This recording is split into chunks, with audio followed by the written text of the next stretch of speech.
Hi everyone, I'm Connor Moss. I'm a psychotherapist in Oakland and also online anywhere in California.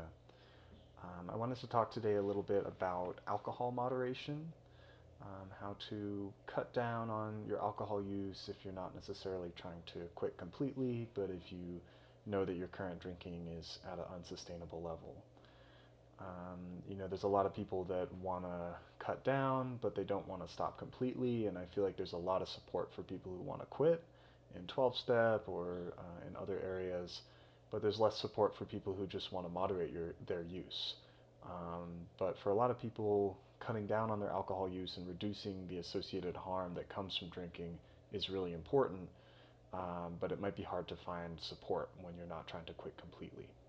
So I have a couple tips on how to try to address this type of a thing. As well, there's a couple of online resources that might help you with this moderation process, and I'll link those in the comments below. So my first suggestion for how to start addressing your alcohol use if you want to moderate is to start with a break. Even if you don't want to stop completely, I think it can be really helpful to start with a 30-day break where you are abstinent from alcohol and you can kind of reset your system and then afterwards maybe reintroduce alcohol in a more measured way. Um, it's a lot easier to reintroduce alcohol after a break than to cut down from a large amount of drinking to a small amount of drinking. You kind of need to interrupt your behavior pattern if you want to introduce a new relationship with the substance.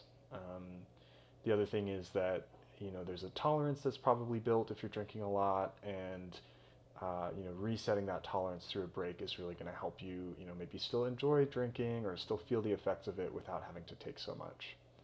And it's also a time to kind of reflect, set intentions for what your new relationship with alcohol is going to be.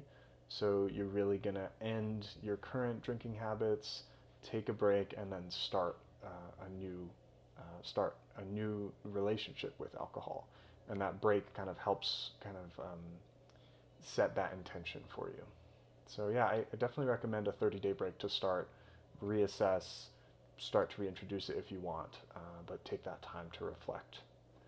So the second idea I have for how to help you moderate is you need to set really clear rules for yourself.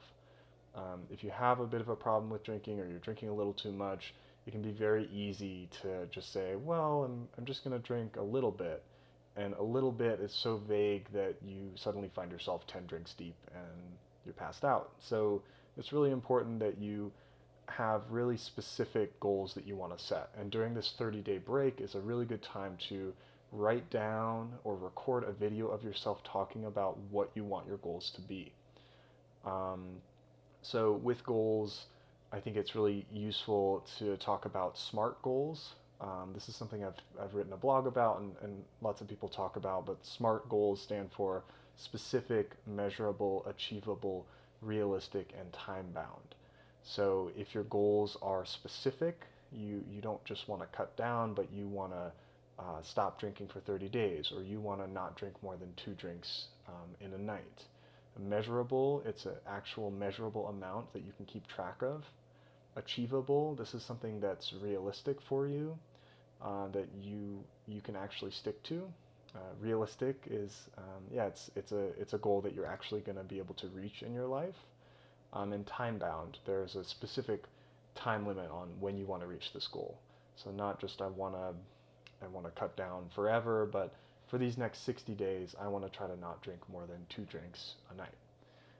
So having that really specific goal setting mentality that you write down and save somewhere that you can access is going to help you, keep your drinking contained to what you want. So yeah, using SMART goals to set very specific numbers on what you want your drinking to look like. Yeah, and the next idea I have is that once you reintroduce drinking, you really want to be tracking your drinks. It's really hard to cut down if you don't know how much you're actually drinking, and it's very easy to underestimate how much you might be drinking if you don't have a verifiable measure of it. So especially with alcohol, that kind of can blur your memory, or with these types of behaviors, it's really important to ground it in an objective measure. So I definitely recommend like keeping a note on your phone where each day of the week you write down how many drinks you had. And that way you can actually track, am I meeting my goals? Am I able to follow through on the goals I'm setting for myself? Um, yeah, it's very hard to kind of address your drinking if you're not tracking it and reviewing it. So my next suggestion, which is a huge one, is you have to find a community. You can't do this alone. Johan Hari has this quote that I love that says, "The opposite of addiction isn't sobriety, it's human connection." And I find that to be really true, that the people who engage in a recovery community, whether that be in recovery meetings or harm reduction meetings or talking to a therapist or even just talking to a friend or a group of friends who want to address this, or if that's in an online forum, that connecting with other people around what you're going through is going to be really helpful for your success. If you're just doing this on your own, you're the only one holding yourself accountable, and it can be very easy to kind of go back on goals you set because there's no one else that knows about it. So yeah, my suggestion is to tell a lot of people, and that can be really vulnerable. So if you don't want to talk to your friends about it, there's online communities. Reddit has some great forums that you can make posts on. There's Moderation Management has some great online meetings that you can join in and talk about with strangers. And yeah, I just think it's really important that you're involving other people in your recovery. For most people I work with, the people who have other people involved in their recovery have much higher success rates than people who are just trying to do it on their own. So yeah, find a community. And the last idea I have on how to address your drinking is you really, in the long run, you really need to understand what's at the root of this. So drinking, if you're drinking in large amounts in your life, chances are it's kind of serving a purpose for you. That could be like stress reduction. It could be a way to like unwind after work. It could be socializing. You might have a lot of social anxiety, and drinking helps you manage that. It could be deeper issues like unresolved trauma or depression that you really don't want to look at, and drinking kind of helps you soothe that pain. So, you know, if you think of a house and you want to remove a support beam, you can't just take away that support beam without putting something else in its place.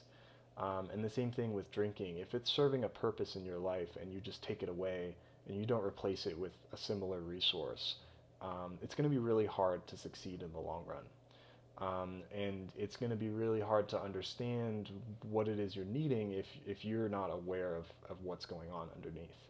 So exploring the root cause of what might be leading you to drink in the first place, um, that's not as much a quick fix, but in the long run, that's going to be really helpful to keep you on track with your goals.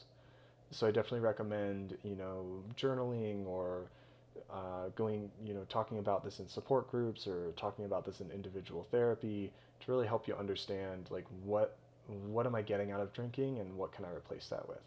So if you're using it for stress reduction, maybe you can watch TV or play video games instead. If you're using it to mask your social anxiety, maybe there's some therapy that you can do about your anxiety, or there's some other things you can do in your social groups to help you feel more comfortable. If you're using it to mask deeper traumas, it's really important that you do the work to work on that healing, so that you don't have to mask it. So often drinking is the symptom of something deeper, and if you really want to succeed in cutting down on drinking in the long run, I think it's really important that you take a look and try to address that. So I hope this was helpful. Those are a couple tips I have on how to cut down on drinking. Like I said, there's a lot of online resources available, especially now in the pandemic. All the support meetings that used to be in person are now online. So it's very easy to find a meeting that's available online, and there's really no excuses to not get involved in some sort of support group because everything's so available. So I'll link a couple of resources below that are more focused on moderation rather than abstinence, and definitely check them out. The most important thing is that you are kind of searching and reaching out for resources, whether it be in recovery communities or individual therapies or online videos that you're finding. The most important thing is that you're trying to address this. So I really commend you on at least taking that first step and exploring. what you might be able to do about this. And if you're struggling with something like this, or a loved one is struggling with something like this, you're always welcome to reach out to me. I work with a lot of folks who are wanting to reassess their relationship with alcohol or other drugs, and as well as offering couples therapy and trauma therapy and drug and alcohol counseling in general. I'd always be happy to consult and see if I might be a good fit to help you. All right, so that's it. I hope this was helpful, and I'll see you all next time. Take care.